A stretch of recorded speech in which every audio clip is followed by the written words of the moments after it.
This morning, I wanted to share with you a very simple message. ಈ ಒಂದು ದಿನದಲ್ಲಿ ನಾನು ನಿಮ್ಮೊಟ್ಟಿಗೆ ಒಂದು ಸರಳವಾದಂತ ಒಂದು ವಾಕ್ಯವನ್ನು ಹಂಚಲಿಕ್ಕಿದ್ದೇನೆ. Today, the world is going through a lot of struggles. ಇವತ್ತು ನಾವು ನೋಡುವಾಗ ಈ ಲೋಕ ಅನೇಕ ಕಷ್ಟಗಳಿಂದ ಅದು ಹಾದು ಹೋಗ್ತಾ ಇದೆ. I am sure that some of us have been afflicted with this COVID. ನಮ್ಮಲ್ಲಿ ಅನೇಕರು ಈ ಕೋವಿಡ್-19 ವ್ಯಾಧಿಯಿಂದ ನಾವು ಅಸ್ವಸ್ಥರಾಗಿದ್ದೇವೆ. There are people who have lost their jobs and the salaries are cut. ಅನೇಕ ಜನರು ತಮ್ಮ ಕೆಲಸಗಳನ್ನು ಕಳೆದುಕೊಂಡಿದ್ದಾರೆ ಮತ್ತೆ ಅವರ ಸಂಬಳಗಳು ಕೂಡ ಕಟ್ ಮಾಡಲ್ಪಟ್ಟಿದೆ. People are unable to pay the rent. ಅನೇಕ ಜನರು ತಮ್ಮ ಮನೆಯ ಬಾಡಿಗೆಯನ್ನು ಕಟ್ಟಲಿಕ್ಕೆ ಕೂಡ ಆಗದೆ ಇರುವಂತ unable to pay children's school fees. ತಮ್ಮ ಮಕ್ಕಳ ಸ್ಕೂಲಿನ ಒಂದು ಫೀಸ್ ಅನ್ನು ಕಟ್ಟಲಿಕ್ಕೆ ಕೂಡ ಅವರಿಗೆ ಸಾಧ್ಯವಾಗ್ತಾ ಇಲ್ಲ. And this struggle is I'm sure all over the world. ಈ ಒಂದು ಕಷ್ಟವನ್ನ ನಾವು ನೋಡುವಾಗ ಲೋಕಾದ್ಯಂತ ಇದು ಇರುವಂತ ಒಂದು ತೊಂದರೆ ಆಗಿದೆ. But the beautiful thing is, ಆದ್ರೆ ಸುಂದರವಾದಂತ ಸಂಗತಿ ಏನಂದ್ರೆ, our God ನಮ್ಮ ದೇವರು has never left us comfortless. ನಮ್ಮನ್ನ ಆತನು ಸಮಾಧಾನವಿಲ್ಲದೆ ಎಂದೂ ಬಿಟ್ಟಿಲ್ಲ. This morning's message is titled as Cast All Your Cares or Anxieties on the Lord. ಇವತ್ತಿನ ಒಂದು ಅಧ್ಯಯನದ ಒಂದು ಟೈಟಲ್ ಏನಂತ ಹೇಳಿದ್ರೆ, ನಿಮ್ಮ ಎಲ್ಲ ಆತಂಕವನ್ನ ನೀವು ಕರ್ತನ ಮೇಲೆ ಹಾಕಿರಿ ಎಂಬುದಾಗಿ. If you read 1 Peter chapter 5 and verse 7, ನೀವು 1ನೇ ಪೇತ್ರ 5:7 ನೀವು ಓದಿ ನೋಡೋದಾದ್ರೆ, there Peter writes to a troubled people. ಅಲ್ಲಿ ಪೇತ್ರನು ಬಹಳ ಕಷ್ಟದಿಂದ ಹಾದು ಹೋಗುತ್ತಿದ್ದಂತ ಜನರಿಗೆ ಆತನು ಬರೆಯುತ್ತಿದ್ದಾನೆ. They were going ಬರೆಯುತ್ತಿದ್ದಾನೆ. through unusual persecution. ಆ ಜನರನ್ನ ಅನೇಕ ಕಷ್ಟಗಳಿಂದ ಅವರು ಹಾದು ಹೋಗ್ತಾ ಇದ್ರು. They were persecuted for their faith. ಅವರು ತಮ್ಮ ನಂಬಿಕೆಗಾಗಿ ಅವರನ್ನ ಜನರು ಹಾನಿಯನ್ನ ಕೊಡ್ತಾ ಇದ್ರು. And they were struggling in life. ಅವರು ತಮ್ಮ ಜೀವಿತದಲ್ಲಿ ಅನೇಕ ಕಷ್ಟಗಳನ್ನ ಪಡ್ತಾ ಇದ್ರು. And to such a people he writes and says, cast all your anxieties on him because he cares for you. In Kannada you can read.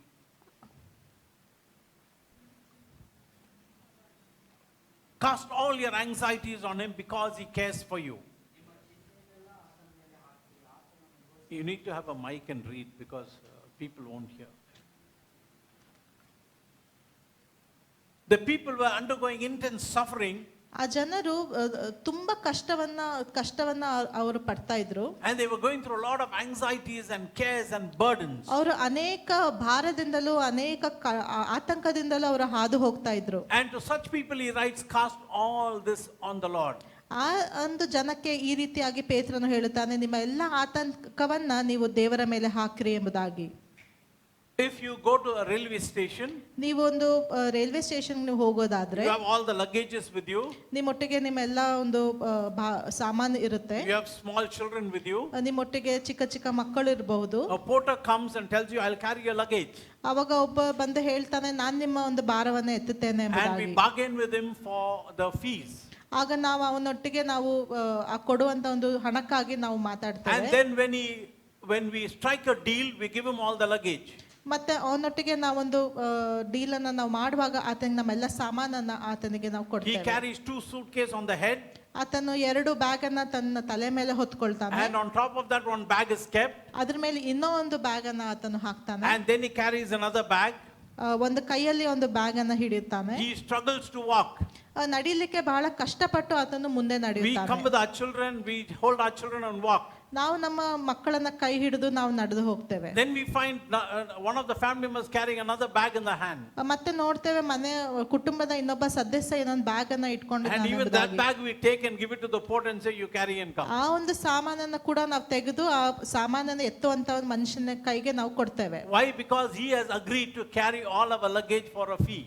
ಯಾಕೆಂತ ಹೇಳಿದ್ರೆ ನಾವು ಆತನಿಗೆ ಹಣವನ್ನ ಕೊಟ್ಟಿದ್ದೇವೆ, ಆ ಹಣಕ್ಕಾಗಿ ಆತನು ಆ ಎಲ್ಲ ಸಾಮಾನನ್ನ ಎತ್ತುತ್ತೇನೆ ಎಂಬುದಾಗಿ ಆತನು ಹೇಳಿದ್ದಾನೆ. But I wanted to tell you, we have a God who says, please come, cast all your anxieties on me. ಈ ದಿವಸ ನಾನು ನಿಮಗೆ ಹೇಳಲಿಕ್ಕೆ ಬಯಸ್ತೇನೆ, ನಮಗೊಬ್ಬ ದೇವರಿದ್ದಾನೆ, ಆತನು ಈ ರೀತಿಯಾಗಿ ಹೇಳ್ತಾನೆ, ನಿಮ್ಮ ಎಲ್ಲ ಭಾರವನ್ನ ನನ್ನ ಮೇಲೆ ಹೊರಿಸಿ ಎಂಬುದಾಗಿ. The first reason he gives is because he cares for us. ಈ ರೀತಿ ಯಾಕೆ ಹೇಳುತ್ತಾನೆ ಎಂಬುದಾಗಿ ನಾವು ನೋಡುವಾಗ ಮೊದಲನೇ ಕಾರಣ ಏನಂದ್ರೆ, ಆತನು ನಮಗೋಸ್ಕರ ಆತನು ಚಿಂತಿಸುವವನಾಗಿದ್ದಾನೆ. He is concerned about our welfare. ನಮ್ಮ ಒಳ್ಳೆಯತನಕ್ಕಾಗಿ ಆತನು ಚಿಂತಿಸುವವನಾಗಿದ್ದಾನೆ. No, maybe you're sitting and wondering, about your own life and your family and your future. ನೀವು ಈ ಹೊತ್ತಿನಲ್ಲಿ ಕೂತ್ಕೊಂಡು ನೀವು ಚಿಂತೆ ಮಾಡ್ತಾ ಇರ್ಬೋದು, ಯೋಚನೆ ಮಾಡ್ತಾ ಇರ್ಬೋದು, ಇನ್ ಮುಂದೆ ನಮ್ದೇನ್ ಗತಿ ಎಂಬುದಾಗಿ. Maybe you're thinking nobody is concerned and cares for me. ನಿಮಗೆ ಈ ರೀತಿಯಾಗಿ ಅನ್ನಿಸ್ತಾ ಇರ್ಬೋದು, ನನ್ನ ಬಗ್ಗೆ ಯಾರಿಗೆ ಕೂಡ ಯೋಚನೆ ಇಲ್ಲ. But here the Bible tells us very clearly he cares for you and me. ಆದರೆ ಸತ್ಯವೇದದಲ್ಲಿ ಬರೆಯಲ್ಪಟ್ಟಿದೆ, ದೇವರು ನಮಗೋಸ್ಕರ ಚಿಂತಿಸುವವನಾಗಿದ್ದಾನೆ. If you read Psalm 68 verses 7 to 10, ಕೀರ್ತನೆ 67ನೇ ಅಧ್ಯಾಯ 7ರಿಂದ 10ನೇ ವಚನವನ್ನ ನಾವು ಓದುವಾಗ, some scriptures we will read, some scriptures please note down and then you can read it in your homes later. ಕೆಲವು ವಾಕ್ಯಗಳನ್ನ ಇಲ್ಲಿ ಓದಿ ನೋಡೋಣ, ಕೆಲವನ್ನ ನೀವು ಮನೆಯಲ್ಲಿ ನೀವು ಓದಿಕೊಳ್ಳಬಹುದು. In 68 verse 7, the first verse, can we read in Kannada? ದೇವರೇ, ನೀನು ನನ್ನ ಪ್ರಜೆಯ ಮುಂಗಡೆಯಲ್ಲಿ ಹೊರಟು ಅರಣ್ಯ ಮಾರ್ಗವಾಗಿ ಪಯಣ ಮಾಡುತ್ತಾ ಬರುವಾಗ ದೇವರು ಪ್ರತ್ಯಕ್ಷನಾಗಿದ್ದಾನೆ. Only in verse 7 it says God went before his people. ಈ ರೀತಿಯಾಗಿ ಬರೆಯಲ್ಪಟ್ಟಿದೆ, ದೇವರು ತನ್ನ ಪ್ರಜೆಯ ಮುಂಗಡೆಯಲ್ಲಿ ಹೋದನು. And then he marched with them in the wilderness. ಅವರೊಟ್ಟಿಗೆ ಆತನು ಹೊರಟು ಹೋದನು. You know, God led them. ದೇವರು ಅವರನ್ನ ಮುನ್ನಡೆಸಿಕೊಂಡು ಹೋದನು. But God also marched along with them. ಅದೇ ಸಮಯದಲ್ಲಿ ಅವರೊಟ್ಟಿಗೆ ಕೂಡ ಆತನು ಪಯಣವನ್ನ ಮಾಡಿದನು. Where did he walk with them? ಆತನು ಎಲ್ಲಿ ಆ ಜನರೊಟ್ಟಿಗೆ ನಡೆದನು? The Bible says in the wilderness. ಸತ್ಯವೇದದಲ್ಲಿ ಹೇಳಲ್ಪಟ್ಟಿದೆ, ಅರಣ್ಯ ಮಾರ್ಗದಲ್ಲಿ. All the 40 years God was with them. 40 ವರ್ಷ ದೇವರು ಅವರೊಟ್ಟಿಗಿದ್ದ. So God went before them, marched with them. ದೇವರು ಅವರ ಮುಂಗಡೆಯಾಗಿ ಕೂಡ ಹೋದ, ಅವರೊಟ್ಟಿಗೆ ಕೂಡ ಆತನು ನಡೆದು ಹೋದ. And then verse 10 it says, Lord, oh God, you provided from your goodness for the poor. 10ನೇ ವಚನದಲ್ಲಿ ನಾವು ಬರೆಯಲ್ಪಟ್ಟಿದೆ, ದೇವರೇ ನೀನು ದುರದ್ರರಿಗೆ ಬೇಕಾದದೆಲ್ಲವನ್ನ ನೀನು ಸವರಿಸಿಕೊಟ್ಟಿ ಎಂಬುದಾಗಿ. That was the care God had for his people. ಆ ರೀತಿಯಾಗಿ ದೇವರು ತನ್ನ ಜನರನ್ನು ಆರೈಕೆ ಮಾಡಿದ. You know, if I'm able to stand today and preach, ಇವತ್ತಿನ ದಿನದಲ್ಲಿ ನಾನಿಲ್ಲಿ ನಿಂತ್ಕೊಂಡು ಪ್ರಸಂಗ ಮಾಡ್ಲಿಕ್ಕೆ ಆಗೋದಾದ್ರೆ, if it is not for God's care, ಅದು ದೇವರ ಒಂದು ಆರೈಕೆ ಇಲ್ಲದೆ, I'm sure I would be one of those beggars in the world. ಅದು ಸಾಧ್ಯವೇ ಇಲ್ಲ. ನಾನು ಲೋಕದಲ್ಲಿರುವಂತ ಅನೇಕ ಭಿಕ್ಷಕರ ಹಾಗೆ ನಾನು ಕೂಡ ಇರ್ತಿದ್ದೆ. You know, through all the struggles and difficulties in life, ಜೀವಿತದ ಎಲ್ಲಾ ಒಂದು ಕಷ್ಟಗಳಿಂದ, ಆತಂಕಗಳಿಂದ I have learned one thing. ಒಂದು ಕಾರ್ಯವನ್ನ ನಾನು ಕಲ್ತಿದ್ದೇನೆ, to cast my cares upon him because he cares for me. ಅದು ಏನಂತ ಹೇಳಿದ್ರೆ, ನನ್ನ ಎಲ್ಲಾ ಒಂದು ಭಾರವನ್ನ ಆತನ ಮೇಲೆ ಹಾಕುವುದು, ಯಾಕಂದ್ರೆ ಆತನು ನನಗೋಸ್ಕರ ಚಿಂತಿಸುವವನಾಗಿದ್ದಾನೆ. He provided out of his goodness for the poor, and those people were poor not just financially but also spiritually they were poor. ಆತನು ಎಲ್ಲ ದರಿದ್ರರಿಗೆ ಆತನು ಒಳ್ಳೆಯ ಕಾರ್ಯಗಳನ್ನು ಆತನು ದಯಪಾಲಿಸಿದ್ನು. ಅಲ್ಲಿ ಅನೇಕರು ಬರೀ ಒಂದು ಹಣಕಾಸಿನ ವಿಷಯದಲ್ಲಿ ಮಾತ್ರವಲ್ಲ, ಆತ್ಮಿಕ ರೀತಿಯಲ್ಲಿ ಕೂಡ ಅವರು ಬಡವರಾಗಿದ್ರು. The second reason why God asked us to cast all our cares, ಎರಡನೇ ಕಾರಣ ಯಾಕೆ ದೇವರು ನಮಗೆ ಎಲ್ಲಾ ಕಾರ್ಯಗಳನ್ನು ಆತನ ಮೇಲೆ ಹೊರು ಎಂಬುದಾಗಿ ಹೇಳುತ್ತಾನೆ ಎಂಬುದು, the anxieties make us unfruitful in life. ಏನಂತ ಹೇಳಿದ್ರೆ, ನಮ್ಮಲ್ಲಿರುವಂತಹ ಆತಂಕಗಳು ನಮ್ಮನ್ನ ನಿಷ್ಫಲವನ್ನಾಗಿ ಮಾಡುತ್ತವೆ. If you read Mark chapter 4 verse 18 and 19, ಮಾರ್ಕನ ಸುವಾರ್ತೆ 4ನೇ ಅಧ್ಯಾಯ 18-19 ನಾವು ಓದುವಾಗ, we read the parable of the sower. ಅಲ್ಲಿ ಆ ಒಂದು ಬೀಜ ಬಿತ್ತುವವನ ಒಂದು ಸಾಮ್ಯವನ್ನ ನಾವು ಓದಿ ನೋಡ್ತೇವೆ. It is about the sowing the seed, word of God. ಅದೇನಂತ ಹೇಳಿದ್ರೆ, ಆ ಬೀಜ ಬಿತ್ತುವವನು ಆ ದೇವರ ವಾಕ್ಯವಾದ ಬೀಜವನ್ನ ಅದನ್ನು ಬಿತ್ತುತ್ತಾನೆ. And verse 18 it says, still others like seed sown among thorns hear the word. 18ನೇ ವಚನದಲ್ಲಿ ಬರೆಯಲ್ಪಟ್ಟಿದೆ, ಅನೇಕರು ಆ ಒಂದು ಮುಳ್ಳುಗಳ ಮಧ್ಯದಲ್ಲಿ ಬಿತ್ತಿದಂತ ಬೀಜದಂತೆ ಅವರು ವಾಕ್ಯವನ್ನ ಕೇಳ್ತಾರೆ. But the worries of this life, ಆದ್ರೆ ಈ ಜೀವಿತದ ತೊಂದರೆಗಳು, the deceitfulness of riches, ಈ ಹಣದ ಆಶೆ and the desires for other things come in and choke the word and making it unfruitful. ಮತ್ತೆ ಅನೇಕ ಬೇರೆ ಕಾರ್ಯಗಳ ಒಂದು ಆಸೆ ಆ ಒಂದು ವಾಕ್ಯವನ್ನ ಅದು ನಿಷ್ಫಲವನ್ನಾಗಿ ಮಾಡುತ್ತವೆ. The Bible says the worries of this life choke the word. ಸತ್ಯವೇದ ಹೇಳ್ತದೆ, ಈ ಜೀವಿತದ ಆತಂಕಗಳು ಆ ವಾಕ್ಯವನ್ನ ಅವು ನಿಷ್ಫಲವಾಗಿ ಅದು ಮಾಡುತ್ತವೆ. Just think of it, this is God's word. ನೀವು ಯೋಚನೆ ಮಾಡಿ ನೋಡ್ರಿ, ಇದು ದೇವರ ವಾಕ್ಯವಾಗಿದೆ. With this word God created the world. ಈ ಒಂದು ವಾಕ್ಯದ ಮೂಲಕವಾಗಿ ದೇವರು ಲೋಕವನ್ನ ಸೃಷ್ಟಿಸಿದನು. He builds up in a man.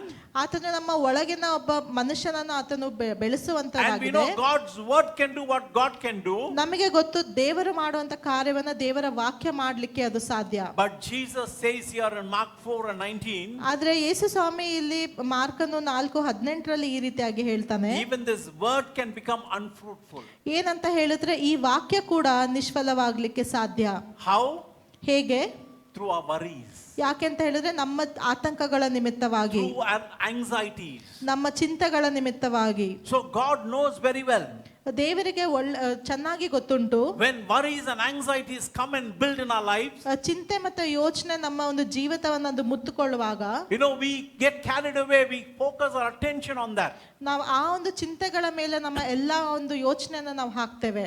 And then we forget the connection with God. ಆ ರೀತಿಯಾಗಿ ನಾವು ಮಾಡುವಾಗ ದೇವರೊಟ್ಟಿಗಿರುವ ಸಂಬಂಧವನ್ನ ನಾವು ಮರೆತು We ಬಿಡುತ್ತೇವೆ. get caught up with the problem. ನಾವು ನಮಗಿರುವಂತ ಕಷ್ಟದ ಬಗ್ಗೆ ಮಾತ್ರ ನಾವು ಯೋಚನೆ And ಮಾಡ್ತೇವೆ. that problem chokes the word of God inside us and making us unfruitful. ಆ ಒಂದು ಕಷ್ಟ ಅದು ದೇವರ ವಾಕ್ಯವನ್ನು ಉಸಿರು ಕಟ್ಟಿದಂತೆ ಮಾಡಿ ಅದನ್ನ ನಿಷ್ಫಲವನ್ನಾಗಿ So you ಮಾಡುತ್ತೆ. find in John 15:8 Jesus said, "This is for my Father's glory that you bear much fruit."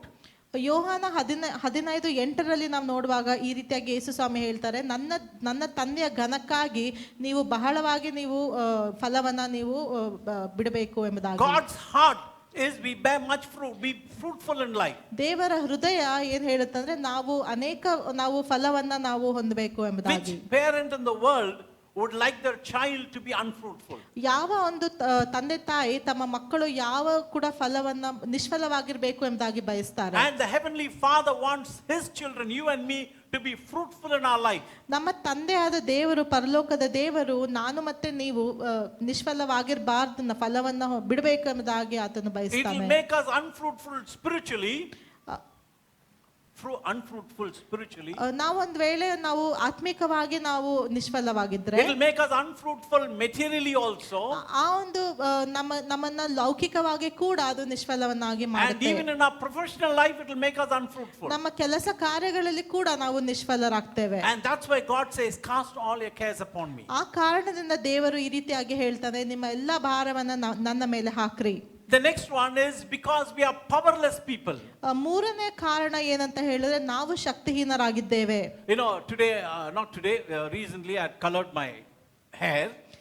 ಕೆಲವು ದಿನಗಳ ಹಿಂದೆ ನಾನು ಕೂದಲಿಗೆ ಬಣ್ಣವನ್ನ It will be ಹಾಕಿದೆ. there for some time. ಅದು ಕೆಲವು ದಿನ ಅದು ಇರುತ್ತೆ. After some time the original color will come back. ಸ್ವಲ್ಪ ದಿನ ಕಳೆದ ಮೇಲೆ ಮತ್ತೆ ಅದು ಹಳೆ ಬಣ್ಣ ಅದು ತಿರುಗಿ ಬರುತ್ತೆ. And you know what Jesus said? ಯೇಸು ಸ್ವಾಮಿ ಏನ್ ಹೇಳ್ತಾರೆ In ಗೊತ್ತಾ? Matthew 5:36, ಮತ್ತಾಯನು 5:36 we cannot make one hair white or black.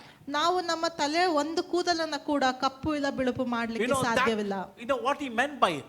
ಅದರ ಅರ್ಥ ಏನು? He says you people are powerless people. ಏನಂದ್ರೆ ನೀವು ಶಕ್ತಿಹೀನ ಜನರಾಗಿದ್ದೀರಾ. You're created by me. ನೀವು ನಾನು ನಿಮ್ಮನ್ನ ಸೃಷ್ಟಿಸಿದ್ದೇನೆ. And you can never create anything. ನೀವು ಏನು ಕೂಡ ಸೃಷ್ಟಿಸಲಿಕ್ಕೆ ಸಾಧ್ಯವಿಲ್ಲ. And here you find Jesus saying you can never change the color of the hair white or black. ಇಲ್ಲಿ ಯೇಸು ಸ್ವಾಮಿ ಹೇಳ್ತಾರೆ, ನೀವೊಂದು ನಿಮ್ಮ ಕೂದಲನ್ನ ಕೂಡ ಬಿಳಿ ಇಲ್ಲ ಕಪ್ಪು ಮಾಡ್ಲಿಕ್ಕೆ ಸಾಧ್ಯವಿಲ್ಲ. There was a man who came to God, just a story to illustrate a point.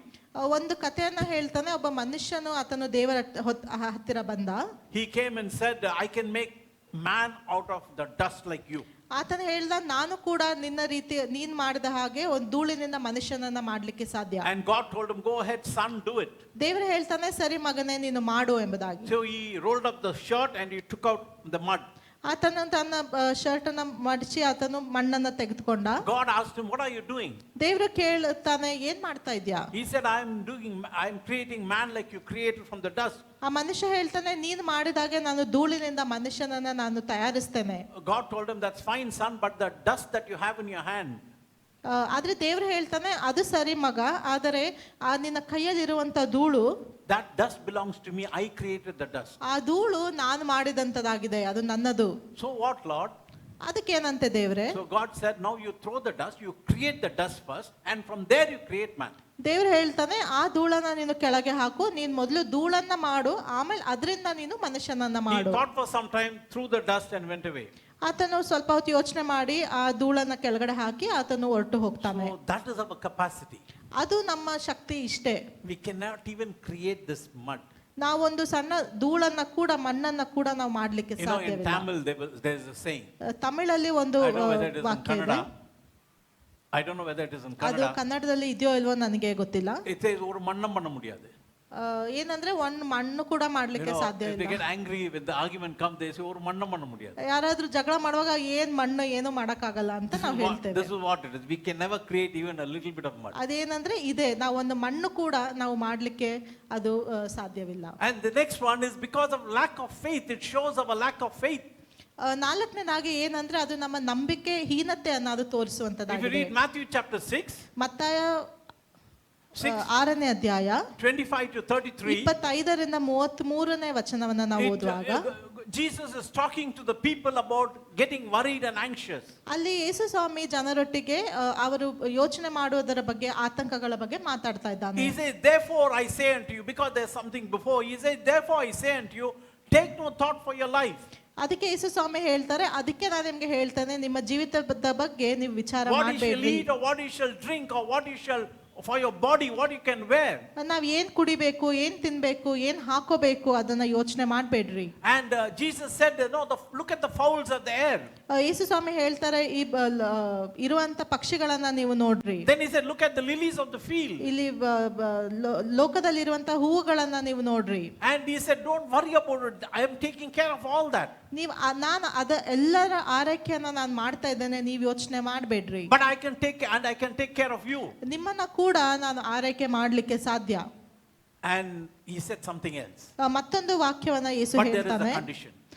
ಅದಕ್ಕೆ ಒಂದು ಏನೋ ಇದೆ. You seek the kingdom of God in 33 and his righteousness, and all other things will be added to you. ಅದೇನಂತ ಹೇಳಿದ್ರೆ, ನೀವು ಮೊದಲು ನೀವು ದೇವರ ರಾಜ್ಯಕ್ಕಾಗಿಯೂ ನೀತಿಗಾಗಿಯೂ ನೀವು ತವಕ ಪಡಿರಿ But ಎಂಬುದಾಗಿ. we Christians have misunderstood this 33rd verse ಆದ್ರೆ very badly. ನಾವು ಅನೇಕ ಕ್ರೈಸ್ತರು ನಾವು ಈ ಒಂದು ವಾಕ್ಯವನ್ನ ಬಹಳ ನಾವು ತಪ್ಪಾಗಿ ನಾವು ಅರ್ಥ In ಮಾಡಿಕೊಂಡಿದ್ದೇವೆ. Tamil, it will be ತಮಿಳಲ್ಲಿ added to you means kuda kodukapadu. That means it will be added to you. Kuda kodukapadu. ಏನಂತ ಹೇಳಿದ್ರೆ, ನೀವು ಈ ರೀತಿಯಾಗಿ ತವಕ ಪಡುವಾಗ ಇದೆಲ್ಲ ಕೂಡ ನಿಮ್ಗೆ ಸೇರಿಸಲ್ಪಡುತ್ತದೆ So what ಎಂಬುದಾಗಿ. we preachers have done and Christians have understood the scriptures like this. ನಾವು ಕ್ರೈಸ್ತರು ನಾವು ಪ್ರಸಂಗ ಮಾಡುವಾಗ ಬೇರೆ ರೀತಿಯಾಗಿ ಅದರ ಅರ್ಥವನ್ನ ನಾವು You ತಿಳಿಸಿದ್ದೇವೆ. seek the kingdom of God and his righteousness, ಏನಂದ್ರೆ ನೀವು ದೇವರ ರಾಜ್ಯವನ್ನ ನೀತಿಯನ್ನ ನೀವು ಹುಡುಕ್ರಿ. and kuda kodukapadu. That means the basket. Okay? Basket full of things will be added to you. ನೀವು ಈ ರೀತಿಯಾಗಿ ಮಾಡುವಾಗ ಎಲ್ಲ ಸಾಮಾನು ಇರುವಂತ ಒಂದು ದೊಡ್ಡ ಒಂದು ಬಾಸ್ಕೆಟ್ ಅದು ನಿಮ್ಗೆ ಕೊಡಲ್ಪಡುತ್ತೆ ಎಂಬುದಾಗಿ. You know, we think all other things, my house will be added, car will be added, promotions will be added. ನಾವು You know, this is not that.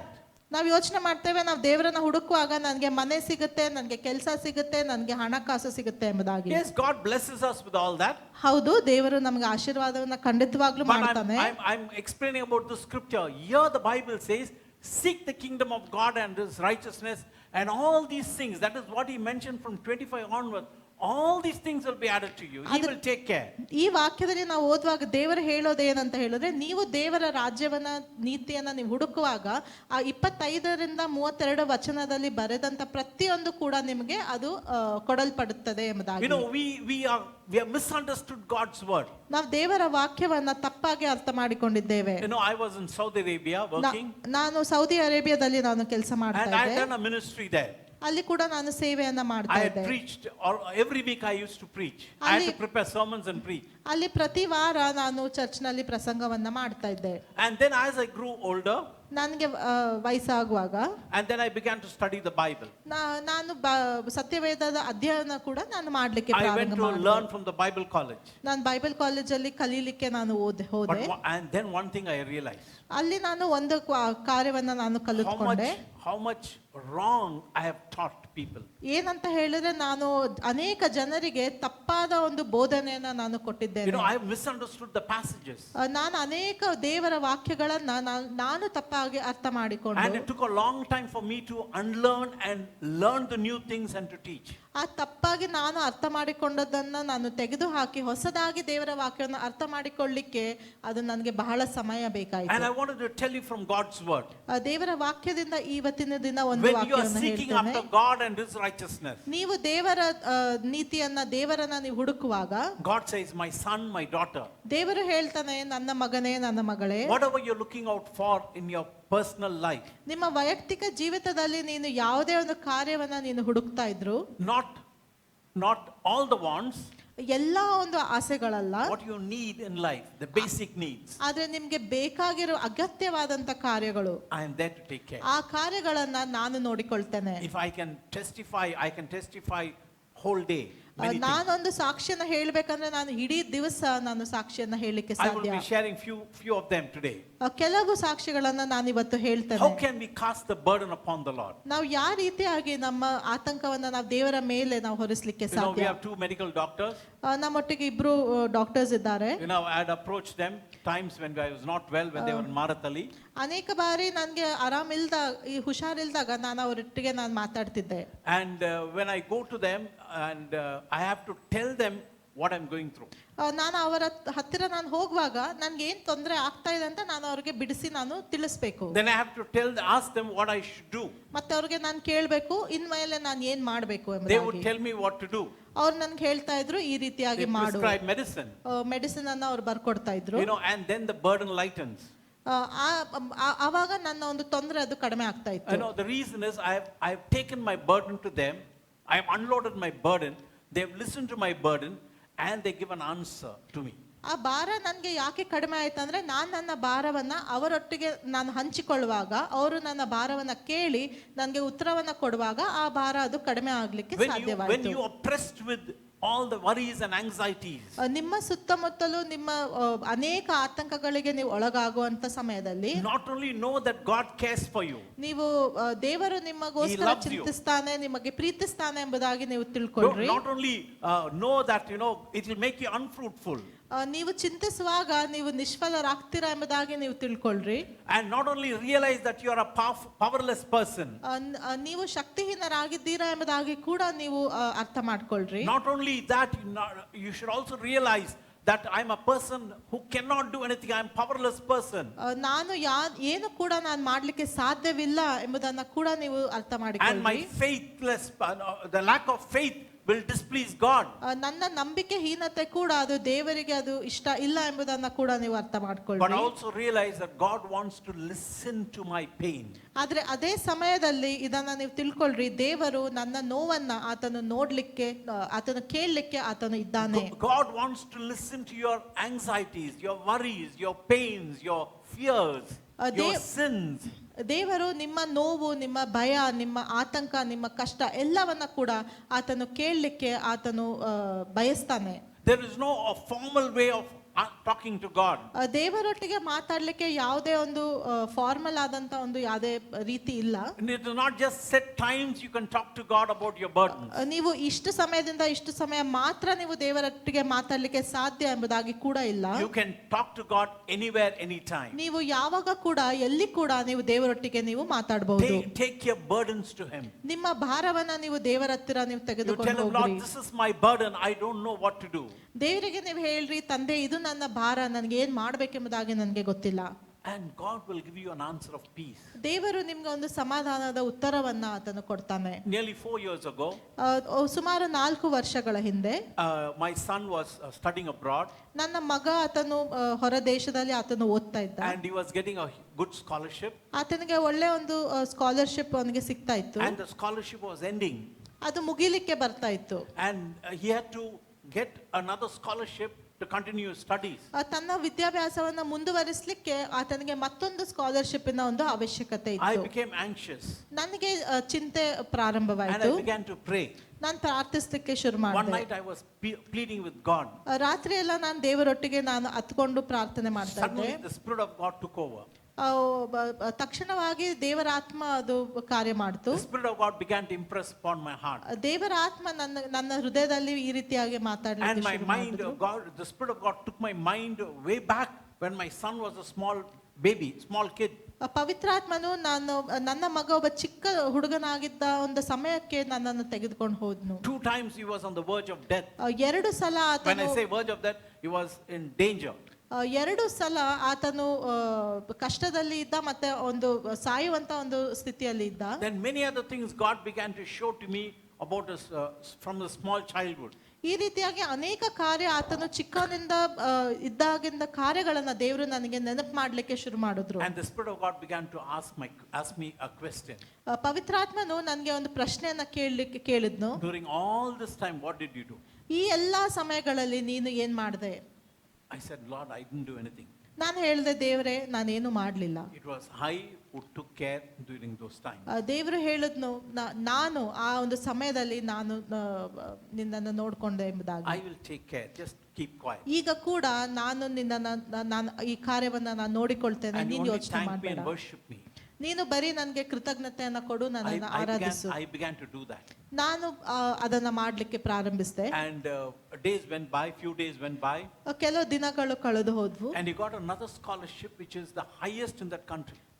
ಆತನಿಗೆ ಇನ್ನೊಂದು ಸ್ಕಾಲರ್ಶಿಪ್ ಅದು ದೊರಕಿತ್ತು. ಅದು ಆ ದೇಶದಲ್ಲಿ ಸಿಗುವಂತ ಎಲ್ಲಕ್ಕಿಂತ ದೊಡ್ಡದಾದಂತ ಒಂದು ಸ್ಕಾಲರ್ಶಿಪ್ ಆಗಿದೆ. And he did not complete his PhD for next 3 years.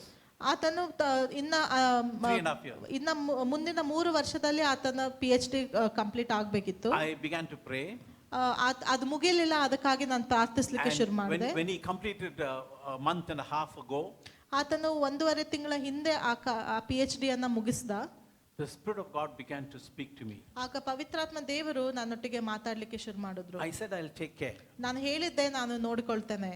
And look back, I took care. ಈಗ ಹಿಂದೆ ತಿರುಗಿ ನೋಡು, ನೀನು ನಾನು ನೋಡಿಕೊಂಡೆ ಎಂಬುದಾಗಿ ದೇವರು ಹೇಳಿದ್ರು. I assure you, my brother, my dear sister, ನನ್ನ ಸಹೋದರ, ನನ್ನ ಸಹೋದರಿ, ನಿಮಗೆ ಒಂದು ಆಶ್ವಾಸನ ನಾನು ಕೊಡ್ಲಿಕ್ಕೆ ಬಯಸ್ತೇನೆ. take to God everything in prayer. ಎಲ್ಲ ಒಂದು ಕಾರ್ಯಗಳನ್ನ, ಎಲ್ಲ ಭಾರವನ್ನ ದೇವರ ಹತ್ತಿರ ನೀವು ಪ್ರಾರ್ಥಿಸಲಿಕ್ಕೆ ನೀವು ಶುರು ಮಾಡ್ರಿ. And not only when struggles come your way, ಬರೀ ಕಷ್ಟಗಳು ಬಂದಾಗ ಮಾತ್ರ ಅಲ್ಲ, you invest now even for your future.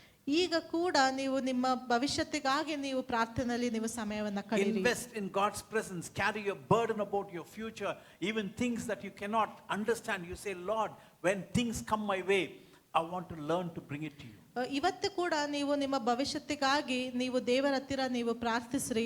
ನಿಮ್ಮ ಎಲ್ಲ ಭಾರವನ್ನ ನೀವು ದೇವರ ಒಂದು ಸನ್ನಿಧಿಯಲ್ಲಿ ನೀವು ಅದನ್ನ ತೆಗೆದುಕೊಂಡು ಹೋಗ್ರಿ. And he will begin to work in us, and it will begin to ease our anxieties and problems. ಆ ರೀತಿಯಾಗಿ ಮಾಡುವಾಗ ದೇವರು ನಮ್ಮಲ್ಲಿ ಕಾರ್ಯ ಮಾಡ್ಲಿಕ್ಕೆ ಶುರು ಮಾಡ್ತಾನೆ, ಮತ್ತೆ ನಮ್ಮ ಎಲ್ಲ ಚಿಂತೆ ದುಃಖಗಳನ್ನ ಆತನು ತೆಗಿಲಿಕ್ಕೆ ಕೂಡ ಶುರು ಮಾಡ್ತಾನೆ. In Psalm 81 and verse 6, there's a beautiful scripture.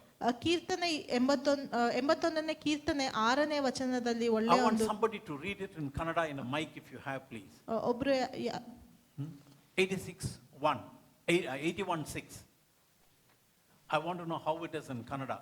In King James version, New King James version and New American Standard Bible, in New King James version it says, I removed his shoulder from the burden, his hands were freed from the baskets. 81:6. ಅವನ ಹೆಗಲನ್ನು ಹೊರಗೆ ತಪ್ಪಿಸಿದೆನು, ಅವನ ಕೈಗಳನ್ನು ಪುಟ್ಟಿಯಿಂದ ಬಿಡಿಸಿದೆನು. I just want to demonstrate this. Suppose this is a burden. ಒಂದು ವೇಳೆ ಇದೊಂದು ಭಾರ It's ಆಗಿರಬಹುದು, on my shoulder. ಅದು ನನ್ನ ಹೆಗಲಿನ ಮೇಲಿದೆ. I am getting pressed because of the weight. ಆ ಒಂದು ಭಾರದ ಹೊರೆಯಿಂದ ನಾನು ಕೆಳಗೆ ಬಿದ್ದು ಹೋಗ್ತಾ ಇದ್ದೇನೆ. I ask you, one of you, please help me. ನಿಮ್ಮಲ್ಲೊಬ್ಬರಿಗೆ ನಾನು ಕೇಳ್ತೇನೆ, ದಯವಿಟ್ಟು ನನಗೆ ಸಹಾಯ ಮಾಡ್ರಿ. What you would do? ನೀವೇನ್ ಮಾಡ್ತೀರಾ? You will immediately come and carry this burden. ನೀವು ತಕ್ಷಣವೇ ಬಂದು ಆ ಒಂದು ಭಾರವನ್ನ ನಿಮ್ಮ ಮೇಲೆ ನೀವು ಹೊತ್ಕೊಳ್ತೀರಾ. But you know what this verse says? ಆದ್ರೆ ಈ ವಾಕ್ಯ ಏನ್ ಹೇಳುತ್ತೆ ಗೊತ್ತಾ? He removes my shoulder. ಆತನು ಆ ಹೆಗಲನ್ನ ಆತನು ತೆಗೆಯುತ್ತಾನೆ ಎಂಬುದಾಗಿ. Because he brings in his shoulder and takes it on him. ಯಾಕೆಂತ ಹೇಳಿದ್ರೆ ಆತನು ತನ್ನ ಹೆಗಲನ್ನ ತಂದು ನನ್ನ ಭಾರವನ್ನ ಅದರ ಮೇಲೆ ಆತನು ತೆಗೆದುಕೊಳ್ತಾನೆ. Today you and I can love this God.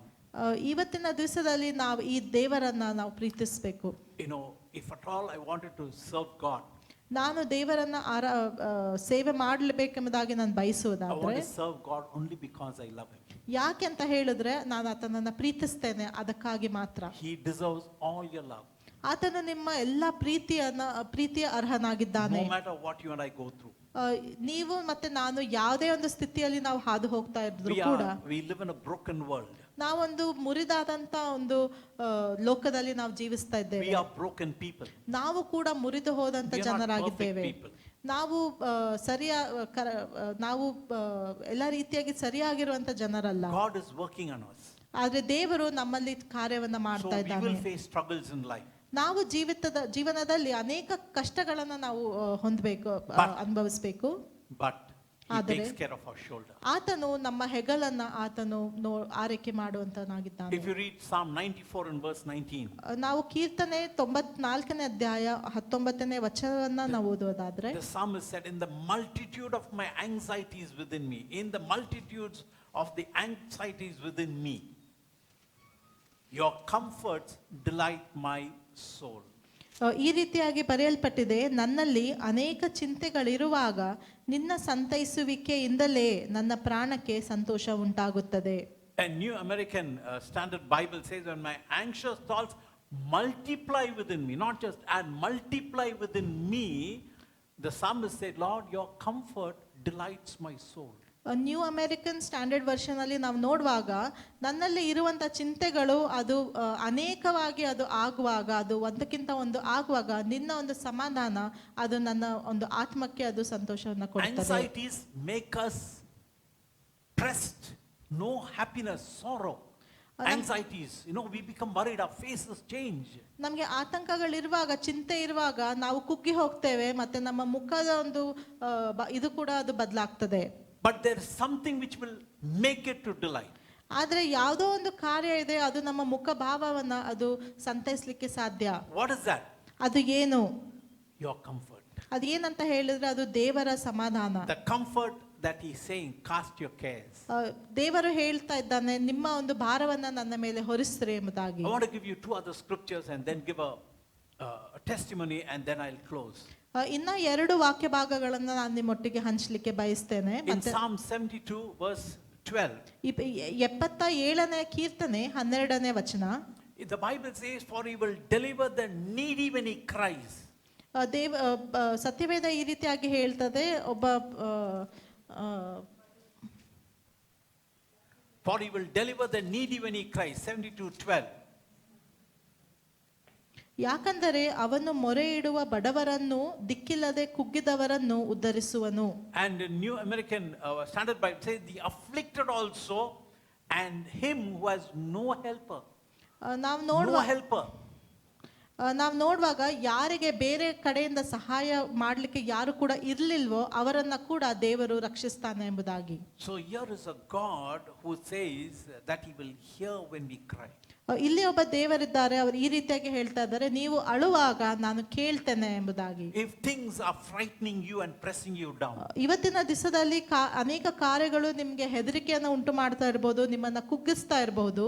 even if things that you have said or done which is bringing fear to you, ನೀವು ಮಾಡಿದಂತ ಕಾರ್ಯಗಳಿರಬಹುದು, ಅದು ನಿಮ್ಗೆ ಒಂದು ವೇಳೆ ನಿಮ್ಗೆ ಹೆದರಿಕೆಯನ್ನ ತರ್ತಾ ಇರಬಹುದು. even if it is because of your own sin, you are fearful, ನೀವೇ ಮಾಡಿದಂತ ಪಾಪದ ನಿಮಿತ್ತ ಕೂಡ ನಿಮ್ಗೆ ಒಂದು ಭಯ ಆಗ್ತಾ ಇರಬಹುದು. you can still come to this God. ಆಗ ಕೂಡ ನೀವು ದೇವರ ಹತ್ರ ಬರ್ಲಿಕ್ಕೆ ಸಾಧ್ಯ. If you read Psalm 56, Keerthana 56 1 to 4 is the whole psalm is beautiful. 1 to 4 is got the whole gist of the whole psalm. 56ನೇ ಕೀರ್ತನೆಯಲ್ಲಿ 1 ರಿಂದ 4ನೇ ವಚನವನ್ನ ನಾವು ನೋಡುವಾಗ ಅದು ಸುಂದರವಾಗಿ ಅಲ್ಲಿ ಬರೆಯಲ್ಪಟ್ಟಿದೆ. In 1 and 2 he talks about men who are chasing him, coming after him to kill him. ಮೊದಲನೇ 2 ವಚನಗಳಲ್ಲಿ ಆತನ ಹಿಂದೆ ಹುಡುಕೊಂಡು ಬರ್ತಾ ಇರುವಂತ ಜನರ ಬಗ್ಗೆ ಆತನು ಮಾತಾಡ್ತಾನೆ. The writer of the psalm is David, a warrior. He was a brave man. ಆ ಕೀರ್ತನೆಯನ್ನ ಬರೆದಂತವನು ಯಾರಂತ ಹೇಳಿದ್ರೆ ಆತನು ದಾವೀದನಾಗಿದ್ದನು, ಆತನು ಧೈರ್ಯವುಳ್ಳಂತ ಮನುಷ್ಯನಾಗಿದ್ದನು. He talks about the enemies coming to kill him all the day long. ಆತನು ತನ್ನನ್ನ ಸಾಯಿಸಲಿಕ್ಕೆ ಬರುವಂತ ಎಲ್ಲ ಶತ್ರುಗಳ ಬಗ್ಗೆ ಆತನು ಮಾತಾಡ್ತಾನೆ. But in verse 3 he says something. ಆದ್ರೆ 3ನೇ ವಚನದಲ್ಲಿ ಒಂದು ಮಾತನ್ನ ಹೇಳ್ತಾನೆ. He says, Lord, the moment I'm afraid, ದೇವರೇ ನಾನು ಹೆದರಿದ ತಕ್ಷಣವೇ I will trust in you. ನಾನು ನಿನ್ನನ್ನ ನಾನು ನಂಬುತ್ತೇನೆ. The moment fear comes and grips me, ಆ ಭಯ ಬರುವಂತ ಕ್ಷಣದಲ್ಲಿಯೇ, Lord, I will say that you're a good God, you're my protector. ದೇವರೇ ನಾನು ಈ ರೀತಿಯಾಗಿ ಹೇಳ್ತಾನೆ, ನೀನು ಒಳ್ಳೆ ದೇವರಾಗಿದ್ದೀಯಾ, ನನ್ನನ್ನು ರಕ್ಷಿಸ್ತೀಯ. I am fearful, ನನಗೆ ಭಯ ಆಗ್ತಾ ಇರೋ ಸಮಯದಲ್ಲಿ ಆದ್ರೆ ಕೂಡ ನಾನು ನಿನ್ನಲ್ಲಿ ನಾನು ನಂಬಿಕೆಯನ್ನ ಇಡ್ತೇನೆ. I had an accident. ನನಗೆ ಒಂದು ಆಕ್ಸಿಡೆಂಟ್ ಆಗಿತ್ತು. I was 23 years old. ನಾನು 23 ವಯಸ್ಸಿನವನಾಗಿದ್ದೆ. A lorry came and banged against me and my scooter. ನಾನು ಸ್ಕೂಟರ್ ಅಲ್ಲಿ ಹೋಗ್ತಾ ಇರುವಾಗ ಒಂದು ಲಾರಿ ಬಂದು ಅದಕ್ಕೆ ಹೊಡೆಯಿತು. My thigh bone fractured. I was in a government hospital in Chennai. ನನ್ನ ಕಾಲಿನ ಅದು ಮೂಳೆ ಅದು ಮುರಿದು ಹೋಯಿತು. ನಾನು ಚೆನ್ನೈಯಲ್ಲಿ ಒಂದು ಗವರ್ನಮೆಂಟ್ ಆಸ್ಪತ್ರೆಯಲ್ಲಿ ಇದ್ದೆ. 23 years old. ನನಗೆ ಅವಾಗ ಬರೀ 23 ವರ್ಷ. Just few weeks before I read the scripture. ಆಗೋ ಈ ರೀತಿಯಾಗಿ ಆಗೋದರ ಒಂದು 2-3 ದಿನಗಳ ಹಿಂದೆ ನಾನು ಈ ವಾಕ್ಯವನ್ನ ನಾನು ಓದಿದ್ದೆ. And I was taken to operation. ನನ್ನನ್ನ ಅಲ್ಲಿ ಚಿಕಿತ್ಸೆಗಾಗಿ ಶಸ್ತ್ರಚಿಕಿತ್ಸೆಗೆ ಕರ್ಕೊಂಡು Those ಹೋದ್ರು. were the days I have read in the newspapers that they would go, sometimes the doctors would be careless in government hospital, they give extra anesthesia and people will die, or government hospital surgery will be bad. So it was a government hospital, I had no money to go to a private hospital. So all these fears were working in me. ಆ ಸಮಯದಲ್ಲಿ ನನಗೆ ಒಂದು private ಆಸ್ಪತ್ರೆಗೆ ಹೋಗ್ಲಿಕ್ಕೆ ನನ್ನ ಹತ್ರ ಹಣ ಇರಲಿಲ್ಲ. ಆದರೆ ಕೂಡ ನ್ಯೂಸ್ ಪೇಪರಲ್ಲಿ ಎಲ್ಲ ಗೌರ್ಮೆಂಟ್ ಆಸ್ಪತ್ರೆಯಲ್ಲಿ ಚೆನ್ನಾಗಿ ನೋಡೋದಿಲ್ಲ, ಅಲ್ಲಿ ಅನೇಕ ತಪ್ಪಾದ ರೀತಿಯಾಗಿ ಅವರು ನೋಡ್ತಾರೆ, ಅದರಿಂದ ನಮ್ಮ ಜೀವನ ಕೂಡ ಅದು ಹೋಗ್ಬೋದು ಎಂಬುದಾಗೆಲ್ಲ ನಾನು ಓದಿದ್ದೆ. ಅದರಿಂದ ನನಗೆ ತುಂಬಾ ಭಯ ಇತ್ತು. The fear gripped me. ಆ ಒಂದು ಭಯ ನನ್ನನ್ನು ಅದು ಆವರಿಸಿಕೊಂಡಿತು. As the days approached, the fear was only increasing. ಆ ಆಪರೇಷನ್ ಇಂದ ಸಮಯ ಹತ್ರ ಬರುವಾಗ ನನ್ನ ಭಯ ಅದು ಹೆಚ್ಚಾಗ್ತಾ ಹೋಯಿತು. Suddenly the scripture came to my mind. ಒಂದು ಕ್ಷಣ ಈ ಒಂದು ವಾಕ್ಯ ನನ್ನ ನೆನಪಿಗೆ ಬಂತು. I told the Lord. ಆಗ ನಾನು ದೇವರಿಗೆ ಹೇಳಿದೆ, Lord, I'm fearful. ತಂದೆ, ನನಗೆ ಭಯ ಆಗ್ತಾ ಇದೆ, but I trust in you. ಆದ್ರೆ ಕೂಡ ನಾನು ನಿನ್ನಲ್ಲಿ ನಾನು ನಂಬಿಕೆ ಇಡ್ತೇನೆ. I trust in your wisdom. ನಾನು ನಿನ್ನ ಒಂದು ಜ್ಞಾನದಲ್ಲಿ ನಾನು ನಂಬಿಕೆಯನ್ನ ಇಡ್ತೇನೆ. I trust in your care. ನೀನು ಮಾಡುವಂತ ಸಂತೈಸುವಿಕೆಯಲ್ಲಿ ಕೊಡುವಂತ ಸಂತೈಸುವಿಕೆಯಲ್ಲಿ ನಾನು ನಂಬಿಕೆಯನ್ನ ಇಡ್ತೇನೆ. I always enjoyed a peace. ನನಗೆ ಒಂದು ಸಮಾಧಾನವಾಯಿತು. If you read verse 4, ನೀವು 4ನೇ ವಚನವನ್ನ ನೀವು ಓದಿದ್ರೆ, that psalmist said, because I trust in you, I will not be afraid. ಈ ರೀತಿಯಾಗಿ ಕೀರ್ತನೆ ಬರೆಯಲ್ಪಟ್ಟಿದೆ, ನಾನು ನಿನ್ನಲ್ಲಿ ನಂಬಿಕೆ ಇಡುವುದರಿಂದ ನಾನು ಹೆದರುವುದಿಲ್ಲ. There is fear, ಅಲ್ಲಿ ಒಂದು ಹೆದರಿಕೆ ಇದೆ, I trust. ಆದ್ರೆ ಕೂಡ ನಾನು ನಂಬಿಕೆ ಇಡ್ತೇನೆ. There is a fear, ಭಯ ಇದೆ, I trust you. ನಾನು ನಿನ್ನಲ್ಲಿ ನಂಬಿಕೆ ಇಡ್ತೇನೆ. Because I trust you, ನಾನು ನಿನ್ನಲ್ಲಿ ನಂಬಿಕೆ ಇಡುವುದರಿಂದ this fear is going away. ಈ ಒಂದು ಭಯ ಅದು ಕಡಿಮೆ ಆಗ್ತದೆ. You're able to understand? ನಿಮ್ಗೆ ಅರ್ಥ ಆಗ್ತಾ ಇದೆಯಾ? There is a fear, ಒಂದು ಭಯ ಇದೆ, but I trust you. ಆದ್ರೆ ನಾನು ನಿಮ್ಮಲ್ಲಿ ನಂಬಿಕೆ ಇಡ್ತೇನೆ. Because I trust you, ನಾನು ನಿಮ್ಮಲ್ಲಿ ನಂಬಿಕೆ ಇಡುವುದರಿಂದ this fear is going away. ಆ ಭಯ ಅದು ಕಡಿಮೆ ಆಗ್ತಾ ಇದೆ. Christian life is a joyful life.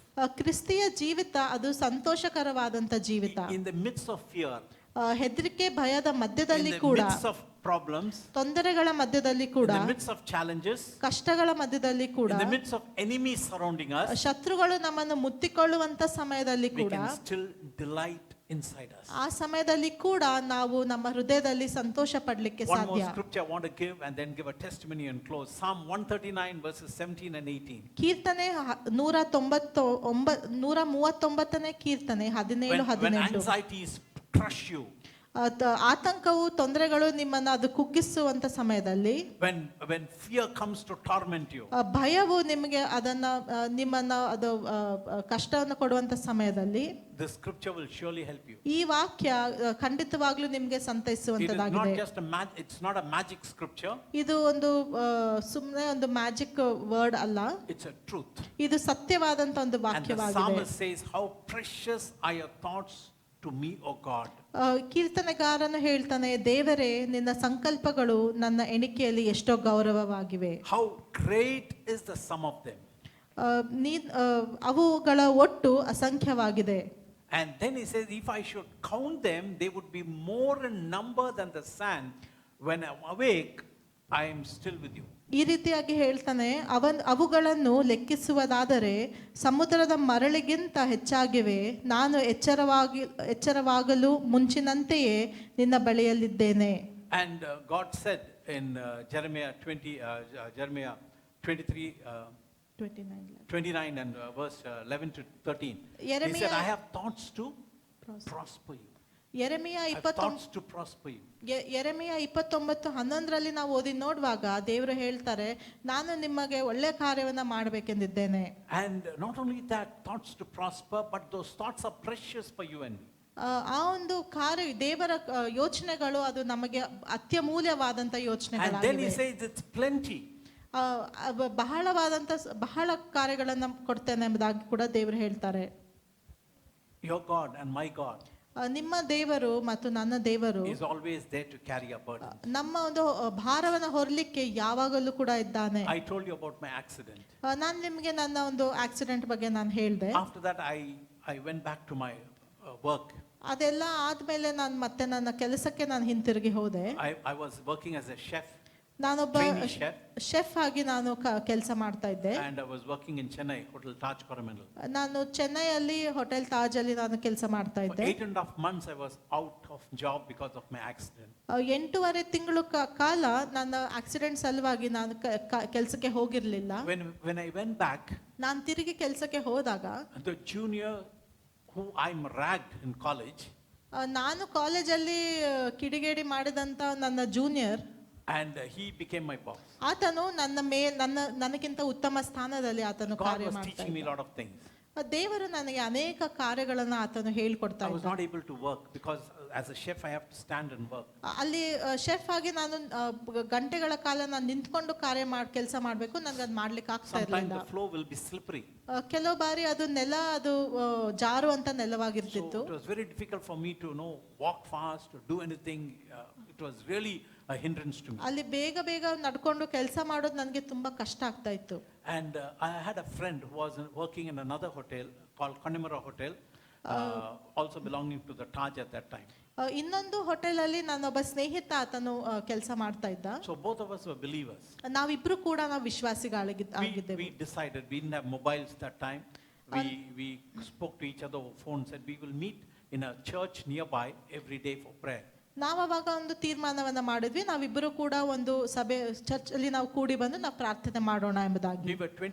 We were 23, 24 years old. ಆಗ ನಮಗೊಂದು 23-24 ವರ್ಷ ವಯಸ್ಸು. Every evening we will go to that church. ಪ್ರತಿದಿನ ಸಾಯಂಕಾಲ ನಾವು ಆ ಚರ್ಚ್ಗೆ ನಾವು If you ಹೋಗ್ತಾ know ಇದ್ವಿ. Chennai, it's called as George's Cathedral. Very on the Nungampakamai road you'll come, you find a huge bridge there. Next to that is George's Cathedral. ನೀವು ಚೆನ್ನೈಯಲ್ಲಿ ನೀವು ನೋಡುವಾಗ ಅಲ್ಲಿ ನುಂಗಂಬಕಂ ರೋಡ್ ಅಲ್ಲಿ ಒಂದು ಜಾರ್ಜ್ ಕೆಥಿಡ್ರಲ್ ಎಂಬುದಾಗಿ ಒಂದು ಚರ್ಚ್ ಇದೆ. And we would go there every evening. ಅಲ್ಲಿ ಪ್ರತಿ ಸಾಯಂಕಾಲ ನಾವು ಹೋಗ್ತಾ ಇದ್ವಿ. We will spend time in prayer. ನಾವು ಪ್ರಾರ್ಥನೆಯನ್ನ ಮಾಡ್ತಾ ಇದ್ವಿ. We will tell the Lord, ನಾವು ದೇವರಿಗೆ ಈ ರೀತಿಯಾಗಿ Lord, we are ಹೇಳ್ತಿದ್ವಿ, young people. ದೇವರೇ ನಾವು ವಯಸ್ಸಿನಲ್ಲಿ ಚಿಕ್ಕವರು. He also was not happy with the job. ನನ್ನ ಸ್ನೇಹಿತ ಕೂಡ ತನ್ನ ಕೆಲಸದಲ್ಲಿ ಆತನು So we ಖುಷಿಯಾಗಿರ್ಲಿಲ್ಲ. will, Lord, we are young people. ನಾವು ದೇವರಿಗೆ ಹೇಳ್ತಿದ್ವಿ, ದೇವರೇ ನಾವು ಚಿಕ್ಕ We ವಯಸ್ಸಿನವರಾಗಿದ್ದೇವೆ, want you to take care of our future. ನೀವು ನಮ್ಮ ಭವಿಷ್ಯತ್ತನ್ನ ನೀವು ಆರೈಕೆ ಮಾಡ್ಬೇಕೆಂಬುದಾಗಿ ನಾವು We ಕೇಳ್ತೇವೆ. commit our cares to you. ನಮ್ಮ ಯೋಚನೆಗಳನ್ನ ನಿನ್ನ ಕೈಗೆ ನಾವು And I was ಒಪ್ಪಿಸಿಕೊಡುತ್ತೇವೆ. praying for a good job. ನಾನು ಒಂದು ಒಳ್ಳೆ ಕೆಲಸಕ್ಕಾಗಿ ನಾನು ಪ್ರಾರ್ಥನೆ I said, ಮಾಡ್ತಾ I ಇದ್ದೆ. can't take this train. ನಾನು ಹೇಳ್ದೆ, ನನ್ಗೆ ಈ ರೀತಿಯಾಗಿ ಕಷ್ಟ ಪಡ್ಲಿಕ್ಕೆ ನಂಗೆ ಸಾಧ್ಯ My ಇಲ್ಲ. friend also was praying for another job. ನನ್ನ ಸ್ನೇಹಿತ ಕೂಡ ಇನ್ನೊಂದು ಕೆಲಸಕ್ಕಾಗಿ ಆತನು We ಪ್ರಾರ್ಥನೆ prayed ಮಾಡ್ತಾ every ಇದ್ದ. day except our off day. Every day we would go gather and pray there. ನಾವು ಪ್ರತಿ ದಿವಸ ನಾವು ಅಲ್ಲಿ ಹೋಗಿ ನಾವು ಪ್ರಾರ್ಥಿಸ್ತಾ ಇದ್ವಿ. Sometimes in the church there will be a wedding or a funeral. ಕೆಲವು ಸಲ ಆ ಒಂದು ಚರ್ಚ್ ಅಲ್ಲಿ ಒಂದು ಮದುವೆ ಇಲ್ಲ ಅಂದ್ರೆ ಒಂದು ಸಮಾಧಿ ಏನಾದ್ರೂ ಆಗ್ತಾ ಇರ್ತಿತ್ತು. So there would be there's a huge tombstones on the compound. So we will sit down there and pray. So ಅವಾಗ ನಾವು ಚರ್ಚ್ನ ಹೊರಗಡೆ ಇರುವಂತ ಕೆಲವು ಸಮಾಧಿ ಕಲ್ಲುಗಳ ಮೇಲೆ ಕೂತ್ಕೊಂಡು ನಾವು ಪ್ರಾರ್ಥನೆ ಮಾಡ್ತಾ ಇದ್ವಿ. God is a faithful God. ದೇವರು ನಂಬಿಕಸ್ಥನಾಗಿದ್ದಾನೆ. Days went by. ಅನೇಕ ದಿನಗಳು ಕಳೆದು My ಹೋದವು. friend suddenly got a job in Philips. ನನ್ನ ಸ್ನೇಹಿತನಿಗೆ ಫಿಲಿಪ್ಸ್ ಅಲ್ಲಿ ಆತನಿಗೆ ಕೆಲಸ ಸಿಕ್ತು. He was so happy. He said, Prem, I got a job in Philips. ಅವರು ತುಂಬಾ ಖುಷಿಯಾಗಿ ಹೇಳಿದ್ನು, ಪ್ರೇಮ್ ನನಗೆ ಫಿಲಿಪ್ಸ್ ಅಲ್ಲಿ ನನಗೆ Then ಕೆಲಸ he ಸಿಕ್ತು. could not come to pray with me. ಆಗ ಆತನು ನನ್ನೊಟ್ಟಿಗೆ ಪ್ರಾರ್ಥಿಸ್ಲಿಕ್ಕೆ ಬರ್ಲಿಕ್ಕೆ But I ಸಾಧ್ಯವಾಗಲಿಲ್ಲ. would go and pray. ಆದ್ರೆ ನಾನು ಒಬ್ಬನೇ ಹೋಗಿ ಪ್ರಾರ್ಥನೆ Few more ಮಾಡ್ತಿದ್ದೆ. months went by. ಇನ್ನ ಕೆಲವು ತಿಂಗಳುಗಳು ಕಳೆದು ಹೋದ್ವು. I got a job in Bangalore. ನನಗೆ ಬೆಂಗಳೂರಿನಲ್ಲಿ ನನಗೆ ಒಂದು ಕೆಲಸ ಸಿಕ್ತು. Instead of hotel management and catering IHM Bangalore, I got in as an assistant lecturer. ನನಗೆ ಇಲ್ಲಿ ಹೋಟೆಲ್ ಮ್ಯಾನೇಜ್ಮೆಂಟ್ ಕಾಲೇಜ್ನಲ್ಲಿ ನನಗೆ ಅಸಿಸ್ಟೆಂಟ್ ಲೆಕ್ಚರರ್ ಆಗಿ ನನಗೆ ಕೆಲಸ ಸಿಕ್ತು. And from here I went abroad and then I came back. That's how I came to Bangalore to settle in Bangalore. ಮತ್ತೆ ಇಲ್ಲಿ ಬೆಂಗಳೂರಿಂದ ನಾನು ಮತ್ತೆ ಹೊರ ದೇಶಕ್ಕೆ ಹೋಗಿ ಮತ್ತೆ ನಾನು ತಿರುಗಿ ನಾನು ಇಲ್ಲಿ ಬೆಂಗಳೂರಿಗೆ ಬಂದು ಇಲ್ಲಿ ಸೆಟ್ಲ್ ಆಗಿದ್ದೇನೆ. But I still look back on those days of prayer. ಆದ್ರೆ ನಾನು ಈಗ ಕೂಡ ನಾನು ಆ ದಿನಗಳಲ್ಲಿ ಮಾಡಿದಂತ ಪ್ರಾರ್ಥನೆಗೆ ನಾನು ಹಿಂತಿರುಗಿ Because ನೋಡ್ತೇನೆ. even now I know that I am reaping the benefit of those prayers invested during those young days. Even today I reap it. ಯಾಕಂದ್ರೆ ನನಗೆ ಗೊತ್ತು, ನಾನು ಆ ಚಿಕ್ಕ ವಯಸ್ಸಿನಲ್ಲಿ ಮಾಡಿದಂತ ಪ್ರಾರ್ಥನೆ ಅದು ಈಗ ಕೂಡ ಅದರ ಫಲವನ್ನ ನಾನು ಅನುಭವಿಸ್ತಾ ಇದ್ದೇನೆ ಎಂಬುದಾಗಿ. My friend and me will carry our burdens to the Lord. ನನ್ನ ಸ್ನೇಹಿತನು ನಾನು ನಮ್ಮ ಭಾರಗಳನ್ನ ನಾವು ದೇವರ ಹತ್ತಿರ ನಾವು ತೆಗೆದುಕೊಂಡು ಹೋಗ್ತಿದ್ವಿ. And in his right time ಆತನ ಒಂದು ಸರಿಯಾದ ಸಮಯದಲ್ಲಿ he started to clear one by one. ದೇವರು ಎಲ್ಲಾ ಕಾರ್ಯಗಳನ್ನ ಮಾಡ್ಲಿಕ್ಕೆ ಸರಿಪಡಿಸ್ಲಿಕ್ಕೆ ಶುರು ಮಾಡಿದ್ನು. Whatever you're going through, ನೀವಿವತ್ತು ಯಾವುದೇ ಸ್ಥಿತಿಯಲ್ಲಿ ನೀವು ಹಾದು ಹೋಗ್ತಾ I wanted ಇರ್ಬೋದು, to assure you, ನಿಮ್ಗೆ ಒಂದು ಸಂತೈಸಲಿಕ್ಕೆ ನಾನು ಬಯಸ್ತೇನೆ. come and give your burdens over to the Lord constantly. ನಿಮ್ಮ ಭಾರಗಳನ್ನ ನೀವು ದೇವರ ಕೈಗೆ ನೀವು ಒಪ್ಪಿಸಿಕೊಡ್ರಿ. Wait for him ದೇವರಿಗಾಗಿ ನೀವು ಕಾಯಿರಿ. and he will act. ಆತನು ಕಾರ್ಯವನ್ನ He will ಮಾಡ್ತಾನೆ. bring glory to his name. ಆತನು ತನ್ನ ಹೆಸರಿಗೆ ಆತನು ಮಹಿಮೆಯನ್ನ ತಂದೆ Because ತರ್ತಾನೆ. he died for you and me on the cross. ಯಾಕಂದ್ರೆ ಆತನು ನಿಮಗೋಸ್ಕರ ನನಗೋಸ್ಕರ ಶಿಲ್ಬೆ ಮೇಲೆ ಆತನು He was ಸತ್ತಿದ್ದಾನೆ. buried in a tomb. ಆತನನ್ನ ಸಮಾಧಿಯಲ್ಲಿ ಅವರು ಹೂಣಿ ಇಟ್ಟಿದ್ರು. The resurrected power of God, the power of God came and resurrected his dead body. ದೇವರ ಒಂದು ಶಕ್ತಿ ಅದು ಆತನ ದೇಹವನ್ನ ಅದು ಪುನರುತ್ಥಾನವನ್ನಗೊಳಿಸ್ತು. Because he lives, ಯಾಕಂದ್ರೆ ಆತನು ಬದುಕುವ ಕಾರಣ we shall live also. ನಾವು ಕೂಡ ಬದುಕ್ತೇವೆ.